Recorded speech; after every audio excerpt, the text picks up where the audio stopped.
Do you believe the maze behind the Indara's murder? It's the only way to explain all of this. She must have survived somehow. We've decoded the intel from the First Order spy, and it confirms the worst. Somehow Palpatine returned. Must have survived somehow.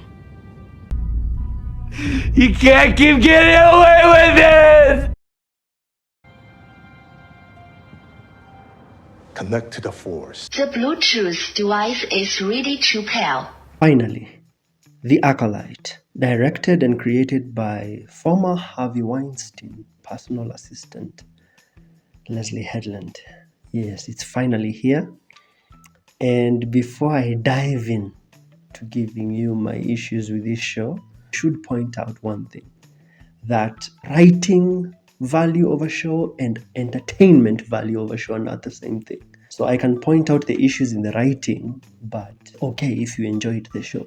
You can enjoy a badly written show. It happens often. There are many movies and shows that are badly written that are very enjoyable to watch.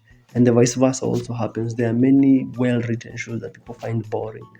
So this is just my opinions. Feel free to go into the comments, have a discussion with me. What I say might sound like a lot of nitpicks, but feel free to just explain. If I say something and you feel like that can be explained away, go right ahead. These are just my opinions, okay? Episode 1 begins with some text here in the beginning. And there is a paragraph here at the bottom that I feel is very unnecessary. The text here at the bottom says, one of them, a lone assassin, risks discovery to seek revenge. I feel like those last two lines are not important. Why? Number one, the person that they're describing is not a lone assassin. Unless they were trying to say that she goes to assassinate people and she's alone. She's not a lone assassin. She is working with someone. I mean, at the end of the episode, they show you that she's with someone. So she's not a lone assassin. Unless maybe I'm the one who doesn't understand English. I thought lone assassin means she's working by herself. She's not alone. She is working with someone. Number two, risks discovery to seek revenge. There was no need to tell us that she's seeking revenge. You're just ruining the whole plot in the beginning. I know that Star Wars movies in the beginning typically would have this type of text in the movie, but typically it was to give you context of what has happened maybe before.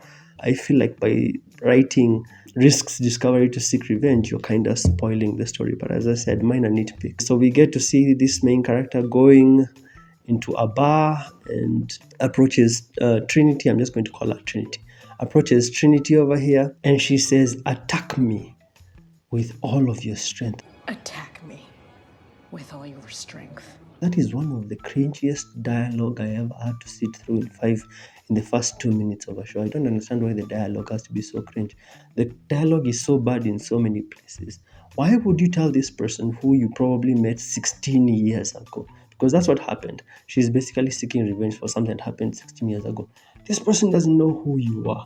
Imagine if you were just in the supermarket buying groceries and then someone just rolls up to you. Someone who you've never seen, someone who met you like 17 years ago and is like, fight me, you motherfucker. Yeah, why? I don't even know you. What reaction are you expecting out of this person? Anyway, there's this one scene after the fight begins. This one guy tries to draw his gun from his holster and conveniently, it does not want to come out of the holster, which gives Acolyte chick the time to fight back. I was like, well, that's very convenient. The fight choreography is good, I will not deny. The fight choreography is good, especially in this scene, I enjoyed it. But I don't know, I feel like if Carrie-Anne Moss, Trinity can move things around and push you around and throw you around, why does it even have to become hand-to-hand? I feel like the hand-to-hand is just there because it kind of reminds you of the Matrix. I feel like if you can throw people around and use telekinesis, it shouldn't even boil down to hand-to-hand. But as I said, maybe you can tell me about how the Force is used and its effect on moving people around. I know it's good for moving objects around, but people, you tell me in the comments. The dialogue continues to be terrible as Carrie-Anne Moss asks, why are you here? What are you doing here? She's trying to kill you. Is it necessary to exposit this? I think it would have been better if she asked, why are you trying to kill me? Acolyte chick says, a Jedi does not pull out her weapon unless she's ready to kill. Yeah, more bad dialogue, because later on in the show, I think twice, we see a Jedi pull out a lightsaber without planning to kill anyone. It shocks me that the bartender guy was still in the room when this was happening. Why is the bartender guy in the room when this fight was happening? Everyone else cleared out, so it didn't make sense. Bartender guy also has a child. This is a bar. Unless it was bring your child to work there, I don't understand why there is a child in the bar. It just felt very out of place. Like it's not supposed to be playing out this way. Why would a child be in a bar? Later on, we get to see Acolyte's twin.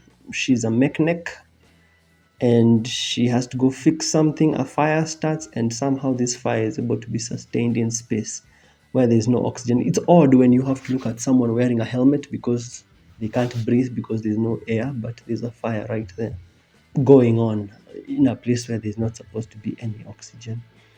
The Jedi show up to arrest mechanic chick, and she has an alibi. She says that she was in her room when the murder happened of Carrie-Anne Moss's character. And this Jedi don't even say, hey, do you have an alibi? Do you have proof of your alibi? You already came here knowing she's a suspect. So instead of giving her time to absolve herself, you just bring in someone to prove your side, but she doesn't get the time to prove her side. Okay. Then we cut to Squid Game guy telling younglings to connect to the Force as if it's Bluetooth.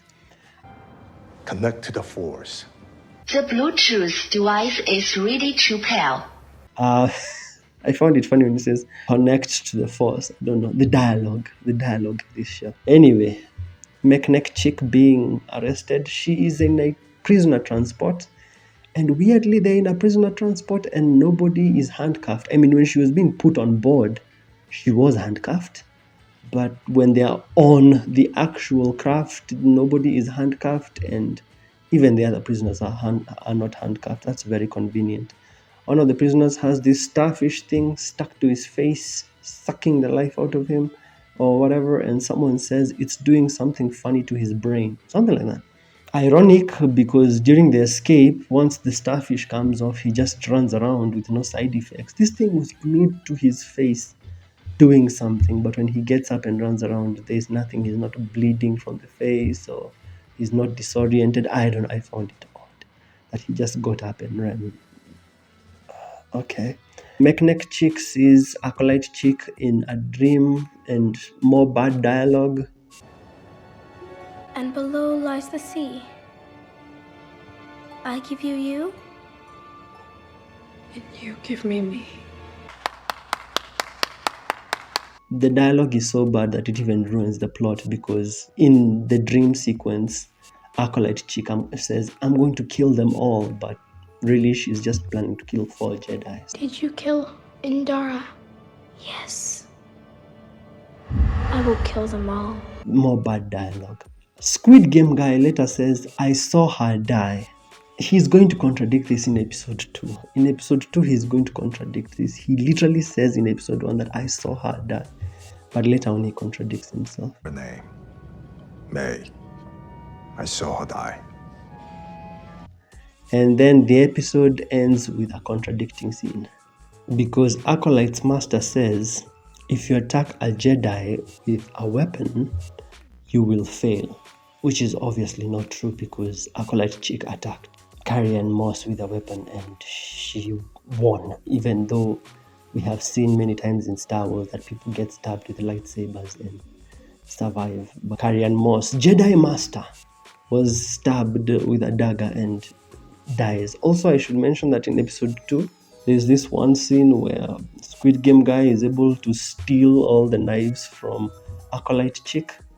Would have been a nice little trick to teach Carrie-Anne Moss. Would have helped her when she was fighting this chick, but okay. Maybe Jedi Masters don't all learn the same tricks. And then Acolyte's master says, steel or laser are no threat to them. It's funny because I'm pretty sure those daggers are made of steel. And in episode 2, when Acolyte chick is fighting Squid Game guy, he keeps going for his lightsaber. So I'm assuming she's trying to use his lightsaber against him. Okay, it's fine. The dialogue here, at the end of episode 1 just contradicts so many things. Episode 2 was shorter, so there are less mistakes there. First of all, in my own personal perspective, just so you know, I don't like this whole twin thing. I did not see any trailer that made me know that there would be the whole element of twins in this plot. I really dislike it. Why? Because it feels like you just stole the whole Luke and Leia thing, because Luke and Leia are also twins. So it feels Leslye Headland kind of like borrowed that idea. But it's fine. Later on, Squid Game guy in episode 2, as I said, says the twin, the Acolyte chick, May. He says May was presumed dead. She was presumed dead 16 years ago. This same dude said in episode 1 that he saw her die. Unless I'm the one who doesn't know what presumed means. Presumed means we are assuming that because of certain events that this person did not survive. Mechneck chick proceeds to say she must have survived somehow, which reminds me of... Comes the worst. Somehow Palpatine returned. Yeah, the writing is consistent in this terrible Star Wars shows and movies. In the opening scene, Acolyte chick had tried to kill this one Jedi who's meditating. She fails, she goes get some poison, and then she comes back. She sneaks through the ceiling. She jumps from the ceiling. How? Where? Like, what? What? How? Where did you come from? Like, how did you come from the ceiling? Huh? She comes from the ceiling. Or am I the one who didn't get it? Did she come from the ceiling? Did she come from a balcony? If she could sneak through the ceiling, why didn't she do that in the beginning? Why did she have to go through the door? She could come through the ceiling. Comment below and tell me. I hope you understand my argument. If she just came from the ceiling or snuck in through the ceiling, what was the point of going through the door in the opening? Okay.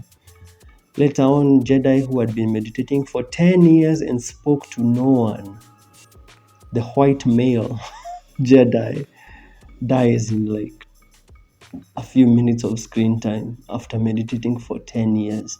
And this is what annoys me. He drinks the poison of his own will, which makes me wonder, why didn't you just wake up? If he could just wake up from his meditation, why didn't you just wake up earlier and let her kill you? Mechneck chick finds the Jedi dead and then she begins tampering with the crime scene. Why? You found him on the floor. You can clearly see he's not moving. Call for help. She's supposed to be the smart one. They literally have a scene that shows that she's smart. Hey, Padawan. You could try repolarizing the power couplings. She's smart. Like, stop acting stupid. Don't just walk up to a crime scene and then begin tampering the body. Come on now. The other thing I should mention is that just because identical twins are a thing does not mean that identical twins need to look exactly the same. This is what I mean. If I have an identical twin, does not mean that we should have the same hairstyle, does not mean that we should have the same facial hair, does not mean that, like I can't have a tattoo, they have a tattoo.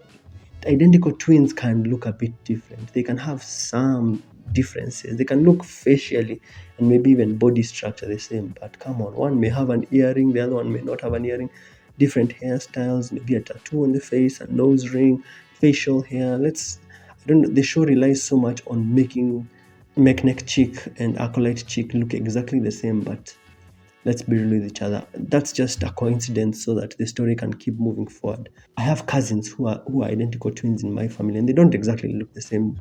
They have differences to some extent, even though they're identical, because of the way they dress, their appearance, the way they present themselves. Later on, the Jedi go to this apothecary dude who made the poison for Acolyte chick, and the apothecary guy says, I don't know what she was going to do with that stuff. Hold on. We know you supplied May with the poison that killed Moss's children. We have your confession. Wait. That isn't my thing. This is her. I didn't know what she was going to do with that stuff. I don't know whether he was being stupid or trying to lie, but that was bad. What do you mean you don't know what he was going to do with poison? What is poison used for? You use it to spice up your soup? Later on, Squid Game guy fights Acolyte chick, and as I said, he somehow takes all her knives from her. How did you do that? Did you Akio knife? How did you know where they're all hidden? It's a cool fight scene, not gonna lie, but how he did that? I know you're going to say telekinetically, yeah, but how do you know where they're all hidden? Also, as I said, would have been nice if Trinity knew how to do that. I'll give episode 2 some praise by saying the final scenes had some really good landscapes. This one and this one looked really good. So at least I'll give it some praise there. The show has a lot of things that are superficially good, like fight scenes and visuals, but the story has so many writing errors. In terms of its writing, I'd give it maybe a 5. In terms of its entertainment, maybe a 7 out of 10. If you enjoyed this review, make sure to smash like and subscribe. I will review episode 3 and 4, or however they're released. I don't know if they're being released double or one, but I will review the other ones. Tell me what you thought of the episode 1 and 2. As I said, these are just my opinions. Feel free to explain anything that I just said, and then I'll see you in the next one.